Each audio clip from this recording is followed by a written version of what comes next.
We just talked about Benjamin Netanyahu's ovation, both his ovation at the beginning of the speech as after his introduction, and a record, apparently, 58 ovations throughout the speech. But now we're going to look at the speech itself. So, Russell, why don't you go ahead? All right, yeah. This speech is disgusting, just absolutely disgusting. The reactions to it aside. But it's skillfully executed. It definitely gave me more insight into how he has survived politically in Israel for as long as he has. So we'll be stopping and going. Let's take a look. This is not a clash of civilizations. It's a clash between barbarism and civilization. For the forces of civilization to triumph, America and Israel must stand together. And these monsters. All right, so he, throughout the speech, really casts the world in this vision of the world as being Iran and the Muslim forces versus Western civilization. So although he opens it up, this is a clash between civilization and barbarism. Okay, not really. The way he frames it in most of the speech, he very clearly presents it as a modern day crusade against the forces of wrong-headed Islamism. And he does make a point throughout of peppering in reference to the good Arabs, you know, the Apollos versus the Mr. T's. Iran is the Mr. T in his Rocky III vision of the Arab world. But this is why all the intellectual dark web people are Zionists. Because that's their jam, right? Yeah, it's Western civilization, Western superiority, yeah. Yes, versus the Islamic world. One thing you definitely find as you get real woke, not the fake shit they talk about woke, as you actually enlightened your mind. So much of what we're led to believe about how the world works is so cartoonish. When you really dig into different people's cultures and civilizations, even if you don't agree with their governing style or their economic arrangements, you don't find a lot of cartoon villains like Idi Amin. That guy was genuinely villainous. You don't find a lot of that. You find a lot of different cultures trying different ways to do the best they can with what they have for their people. And that is, I have found, true of the Islamic world as well. And there are a lot of things in the Islamic world that are extremely illiberal, but that's between them and them.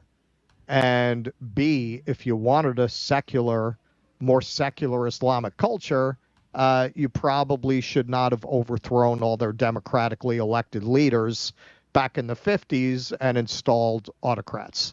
That didn't really help them to move in a secularized direction. Anything, Keaton? Well, I mean, as the speech goes on, one of the things I noticed is this sort of inconsistency where he will, on the one hand, talk about his concern for civilians, yet on the other hand, constantly comparing what he describes here as civilization versus barbarism, but constantly throwing in the dig, hey, if you're gay in Gaza, so you are impugning their society, right? While at the same time feigning concern for the innocents within the society, tens of thousands of which you have killed. Right, and he gets into I don't know if I included it. Having to, I don't think I did. Having to educate a new generation of Palestinians not to hate the Jews. And that's something else he does that is really the core of how Zionism functions. Throughout the speech, he usually does not say Israelis. He doesn't say treaty with Israelis. He says treaty with Jews. Right. Conflating Israel and Judaism as one thing in the public mind, which is quite conscious, because as I said, this is a very effective, very intelligently constructed piece of propaganda. No word is there by accident. They rape women, They beheaded men. They burned babies alive. They killed parents in front of their children and children in front of their parents. President. Okay, so we are not saying that there were no atrocities committed on October 7th. But what he's saying there has no evidence behind it, and much of it has been debunked.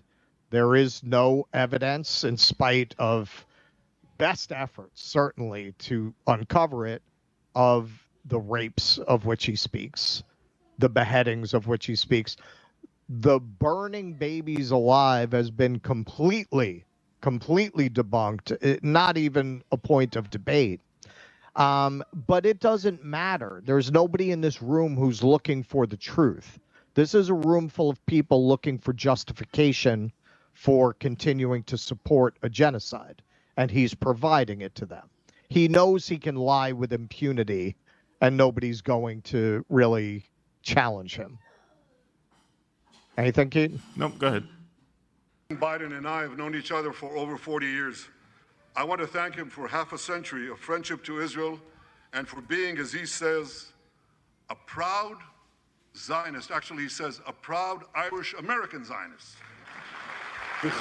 So this is where, in regards to Israel, you have no choices. Later on, he praises Donald Trump. It Right. doesn't. We live in it. We live in a democracy. Where do I go to vote against this? Where do I go to vote against this? Who do I vote for? Now, people are going to say Jill Stein. All right. Well, we know Jill Stein's chance. I have a better chance of winning this election than Jill Stein does. So, in terms of, and I'm not saying you want to support Jill Stein, go ahead. I am just saying, in terms of realistic electoral options, where do you go to vote against this? No place. Nowhere. All right. So this gets. This is one of the most stunning pieces of tokenizing I think I've ever seen. And as an American, that's saying something, because we do love us our tokens. Proud Irish-American Zionist. Mikhail is an officer in the Israeli paratroopers. His family immigrated to Israel from Ethiopia. Another Israeli is with us here today, and he's stand up right next to Avichal. This is Master Sergeant Ashraf al-Bakhiri.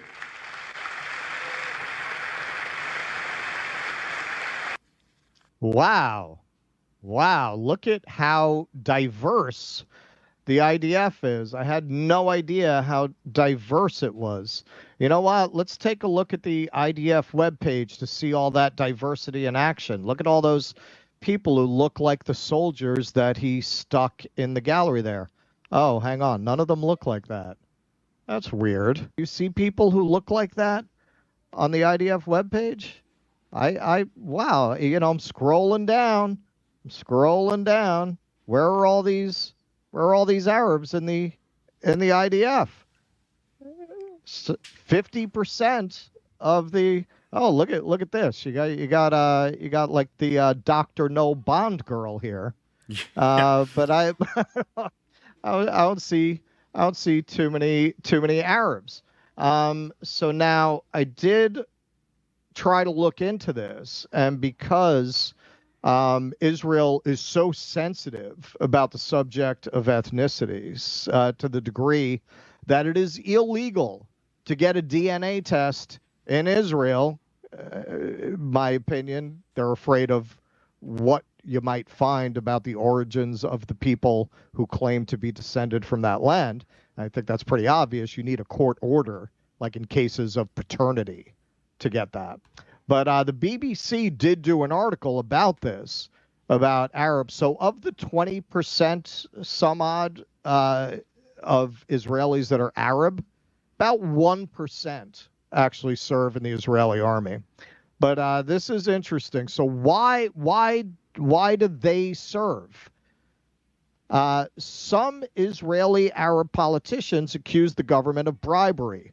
Quote, Israel is after people to serve in the army who are poor and have no work, says Hanin Zoabi.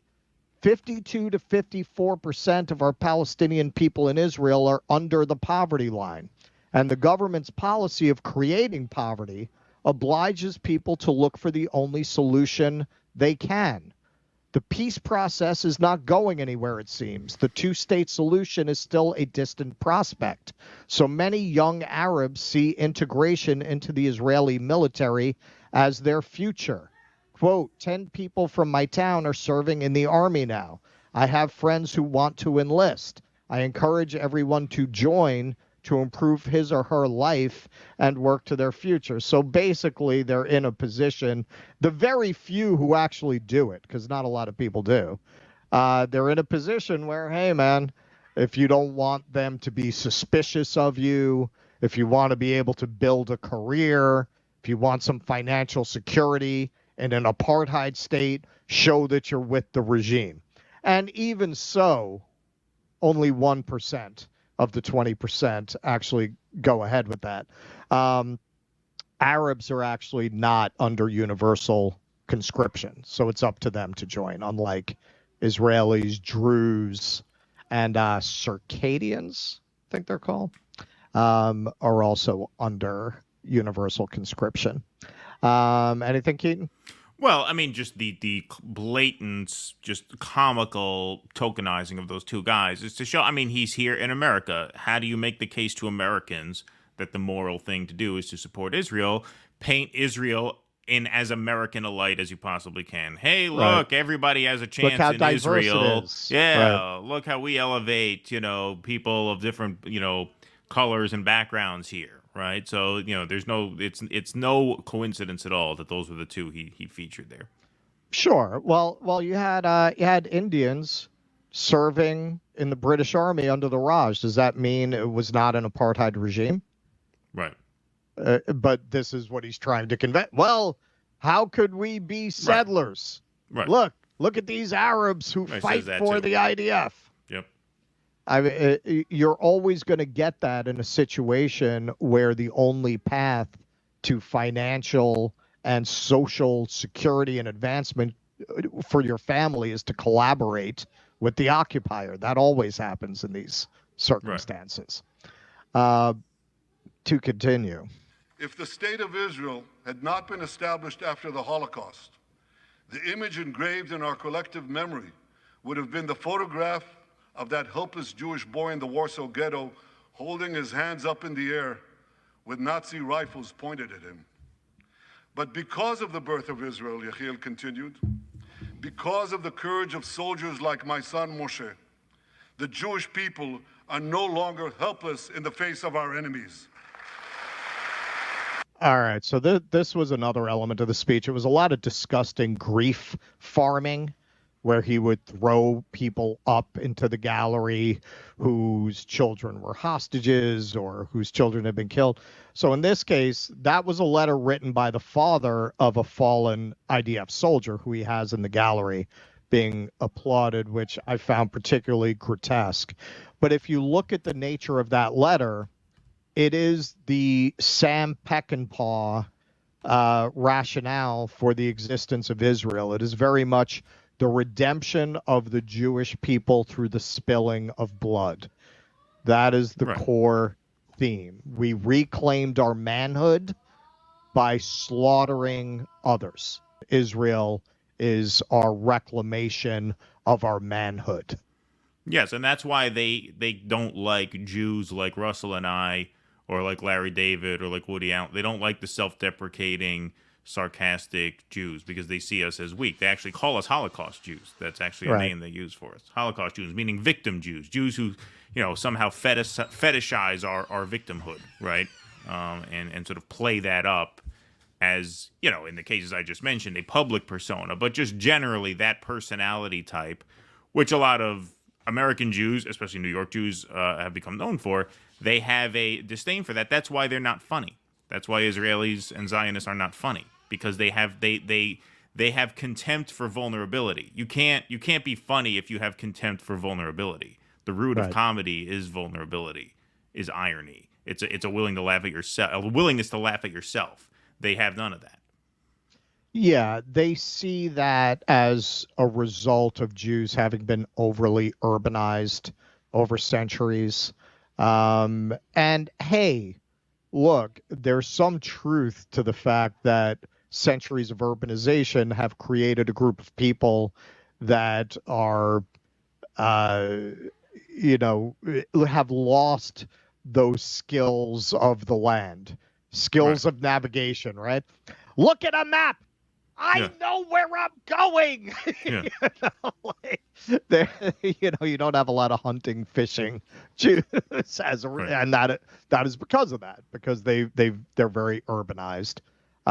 So the kinds of skills you need to survive in urban culture, which is one of the reasons I think Jews have thrived in the modern era, because their emphasis was on those skills before the world was so urbanized.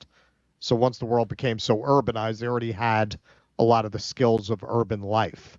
It wasn't as hard, I think, a transition for a lot of Jews as it was for other populations that came in from the countryside into the urban areas. But yeah, when you encounter Jews from other parts of the world, Australia, Europe, there's definitely a commonality coming out of that urban experience. Israelis have a completely different vibe. Right. They are completely different. They don't even eat the same stuff because they've been in the Middle East. Like, they've adopted that diet. Like, they're not, yeah. But it is also, it's to the degree that there's clearly a contempt for it. They don't even want a chicken soup, right? Because it reminds them of the days in Ukraine. They to that extent, give me a bowl of dates. Right. They call Israel a colonialist state. Don't they know that the land of Israel is where Abraham, Isaac, and Jacob prayed, where Isaiah and Jeremiah preached, and where David and Solomon ruled? Yeah. And this piece of shit is sitting on his hands, and then he realizes, I guess I should say something. Yeah, this is what I mean. These New York politicians, these liberals. I mean, in most cases, like Richie Torres is a liberal, Hakeem Jeffries is a liberal. They know this is full of shit. They're just paid. They are just the lowest people you could imagine. You can see in his eyes his skepticism of what he's saying, as he should be, because if you look at this, and let's listen to it again, there's a little bit more of it.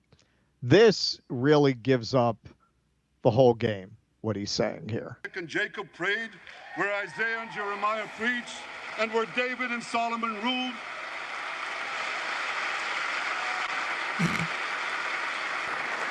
For nearly 4,000 years, the land of Israel has been the homeland of the Jewish people. It's always been our home. It will always be our home. The prosecutor... Okay, so if a Christian went up there and said, this land is our land because God gave it to us, and this is where Jesus walked... oh my God, the liberal media would go insane. Like, these people are theocrats. Well, his claim here is inherently a religious one. He's talking about these mythical figures, Isaac and Abraham, who there's no evidence these people existed. He might as well invoke Odin and Thor. He's saying that because this was the land of Isaac and Abraham and Jeremiah, this land belongs to the Jewish people. It is not a historical claim. It is an inherently religious, biblical claim to that land. That is what this is based on. Now, him saying this is the homeland of the Jewish people because they were there, by the 18th century, 2% of the population of Palestine was Jewish. Now, I don't have stats on it, but I bet you in the 18th century, 2% of the population of Palestine would have been Greek at that point. Right. And if you want to talk about historical claims, the Greeks were there. They incorporated that into their empire at one point. So do the Greeks have a claim? Not to mention the Romans having a claim. That's a prime piece of real estate because of its location. A lot of different peoples have passed through there and colonized it over 3 millennia. Do they all have a claim? Because many people called that area their homeland over time. What makes the Jewish claim unique is the biblical claim. That is the only thing that distinguishes the claim from a claim the Greeks might have to that homeland. Right. Go ahead. Of the International Criminal Court has shamefully accused Israel of deliberately starving the people of Gaza. This is utter, complete nonsense. It's a complete fabrication.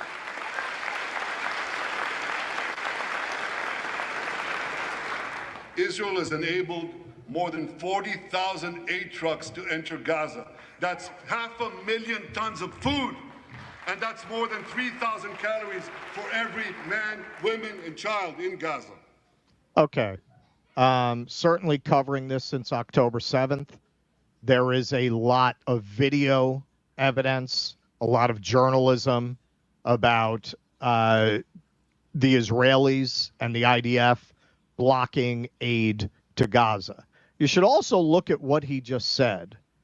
3,000 calories for every man, woman, and child. Well, this has been going on since October 7th.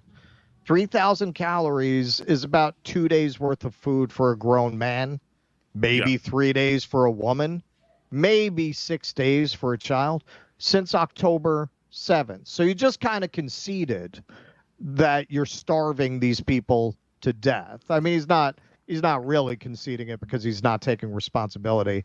In the next line, he blames it on Hamas. Yeah, well, that's the kind of thing that RFK would say. That's the kind of like number RFK would say. We've given him 3,000 calories per kid. You know what I mean? citing some number that makes you look, like you know what you're talking about when you don't. Yeah, the average adult takes in 2,000 calories a day 2,000, here. I'm being generous. Here in the fat and cozy West. But yes, you need over 1,000 calories a day to live. So 3,000 calories per person over a course of 10 months. Yeah, that's starvation. Yeah, exactly. If there are Palestinians in Gaza who aren't getting enough food, it's not because Israel is blocking it. It's because Hamas is stealing it. And this is very typical of the entire speech. Where's the evidence? The evidence? Again, the Western press would love that story if there were a shred of evidence. They would love the story. Hamas running off with food aid, caught by journalists, caught on camera. Where is that? And this is what Israel does. This is why when you talk to Zionists, they're in another world. Hamas are these cartoon villains. Arabs in general. Anyone who opposes Israel is just a crazy, devious person who's just motivated by evil, like something in a Disney cartoon. Right. They're just evil. Just don't let them eat. Get the food. That's how all this works. The ICC prosecutor accuses Israel of deliberately targeting civilians. What in God's green earth is he talking about? The IDF just dropped millions of flyers, sent millions of text messages, made hundreds of thousands of phone calls to get Palestinian civilians out of harm's way. But at the same time, Hamas does everything in its power to put Palestinian civilians in harm's way. They fire rockets from schools, from hospitals, from mosques. They even shoot their own people when they try to leave the war zone. Okay, so this is something you hear a lot from Zionists. And it's very much in the same spirit as blaming Hamas for the starvation, right? We're trying to help the civilians. It's the Hamas. I remember hearing this as a kid about the PLO. They used to say the PLO did that. Where's the evidence? Where is it? Again, the Western press would love that story. By nature of our job and by nature of our temperament, we're news junkies. If that story were out there, we'd have seen it. If there were some credible reporting supporting this, we'd have seen it. This is what Israel does. They just make these outrageous claims, expect people to accept them on their face, which they usually do.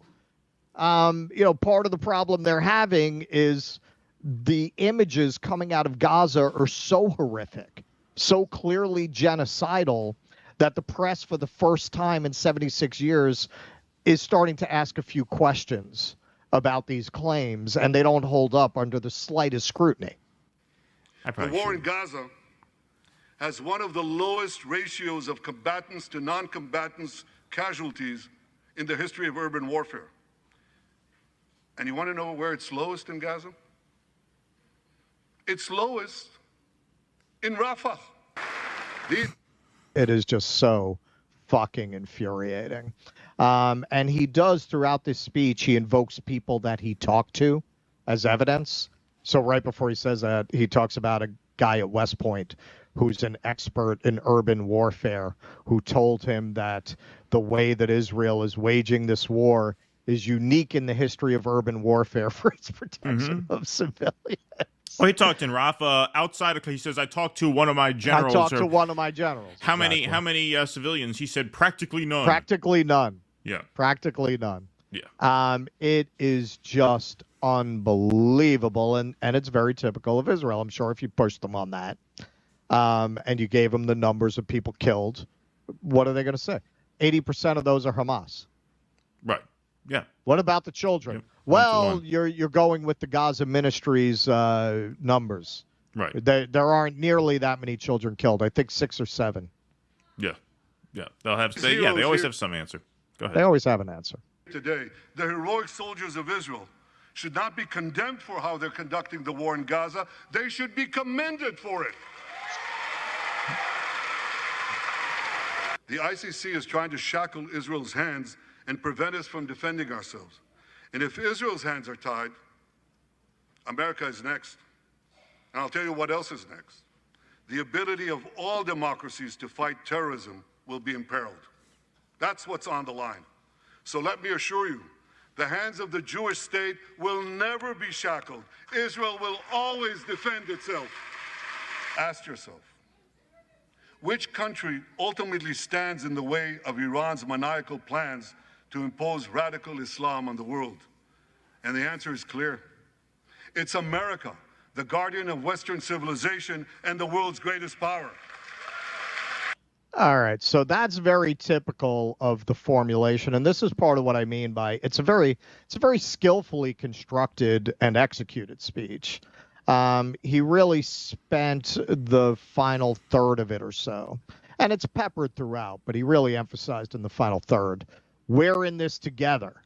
And while he opened the speech claiming this is not a clash of civilizations, he spends a lot of time describing what is clearly a clash of civilizations in which we are the good guys and Iran and its allies are the bad guys.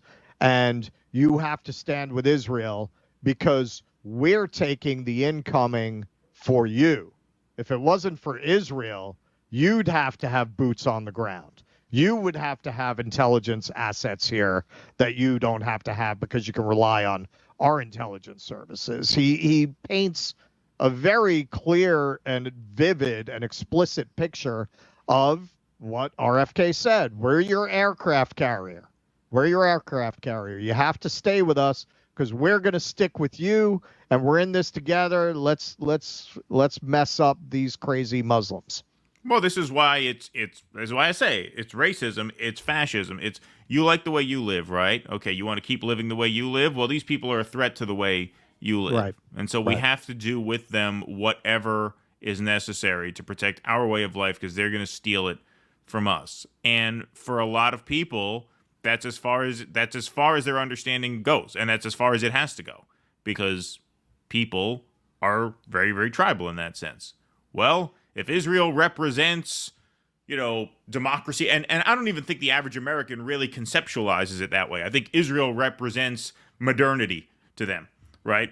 And so, it's 21st century, right? They have Instagram in Israel. They have social media in Israel. Not that they don't have it in Gaza, where you think these things come from, right? Where you think these videos come from.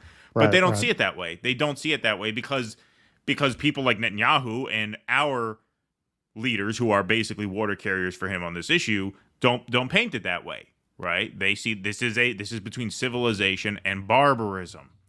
If it were such a barbaric society, first of all, when you see Palestinians in these videos, they're dressed in like Nike shirt, like they're actually very Right. modernized. Number one, number two, where do you think this footage comes from? It's posted on social media. It's Right. not this throwback hellhole, but that's how they paint it, and that's why they're able to get away with this, because they are very much making a pitch to people's feeling of, if you like how you live, you have to protect how you live from these people who want to take your way of life from you. That's what George W. Bush said after 9/11. At the other side of his mouth, he said this isn't a war on Islam. But really, what is he saying? He's saying they hate our way of life. Okay, well, then it is. It's a war on Muslim society, which is how that war functioned, obviously. Of course. Yes. Of course. And invoking this idea, Iran wants to spread a worldwide revolution. Okay. Yeah.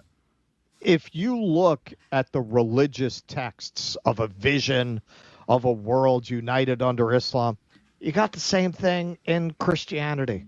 You have the same vision. You could very easily say, you know what these Christians believe? Jesus is going to return and all the non-Christians are going to be thrown into the pits of hell if they don't convert. They want to see a world where everybody is converted to Christianity and they think you're going to hell if you're not. You could make the same exact argument about Christianity, but of course they won't. Right. Yet in the heart of the Middle East, standing in Iran's way, is one proud pro-American democracy, my country, the State of Israel. Fetterman does not want to get up again. He's getting a lot of exercise today. Yeah. The day after we defeat Hamas, a new Gaza can emerge.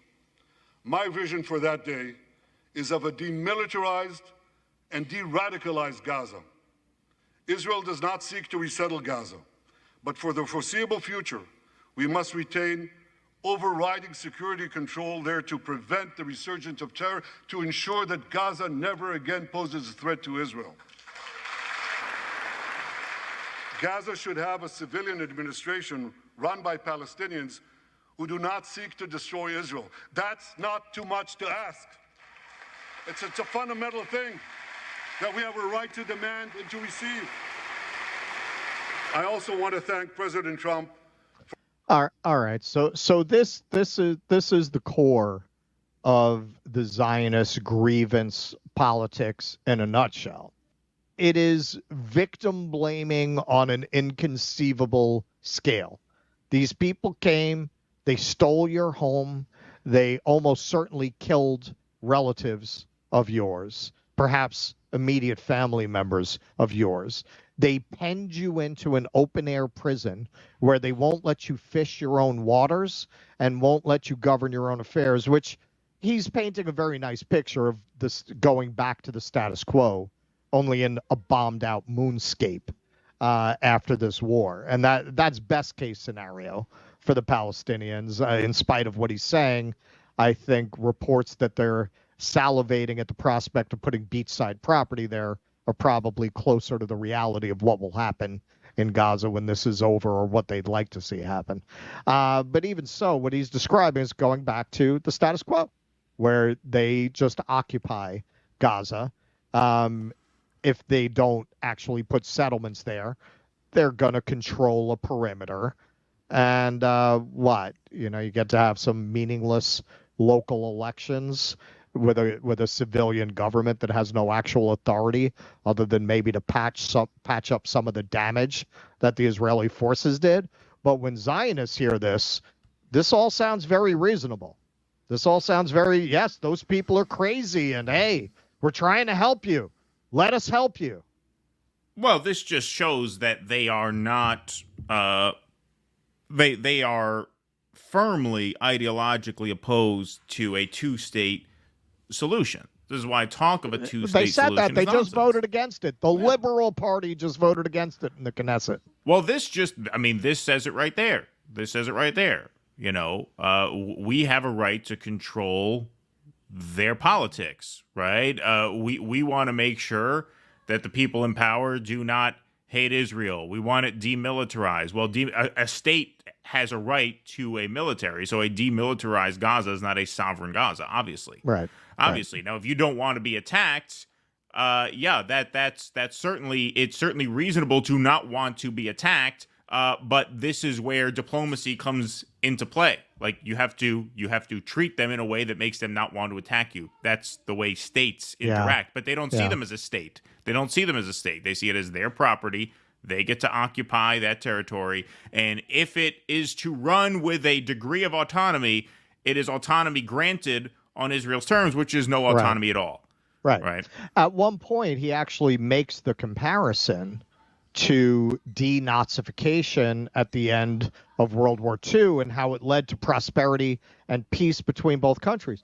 Well, the difference is, well, for one thing, we didn't really denazify. We just brought the Nazis here and integrated them into the intelligence services of various countries over there. But even conceding that point, then we left. Right. Then we left. Germany is not an occupied country. Japan is not an occupied country. We were there for a few years and we left. But you're against that. And you're not even describing that here. So that is not a comparison. Right. Finish up. Gives a little praise to our illustrious once and future president. It's a fundamental thing that we have a right to demand and to receive. I also want to thank President Trump for all the things he did for Israel, from recognizing Israel's sovereignty over the Golan Heights, to confronting Iran's aggression, to recognizing Jerusalem as our capital and moving the American embassy there. Jerusalem, our eternal capital, never to be divided again. So, yeah, his solution is a world where you basically go back to the pre-October 7th status quo forever.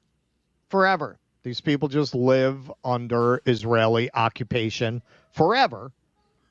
Yeah, and that's really not what his ultimate goal is. That's his goal as stated here. But they obviously just want to drive them out completely and claim it so that they don't have this problem anymore. Right. Yeah. Right. They want to drive them to Egypt, into Jordan. Right. And a big shout out to Donald Trump there. So yeah. So anyone, I know we have a lot of MAGA friends. That's your boy there. That's your boy. Please clap.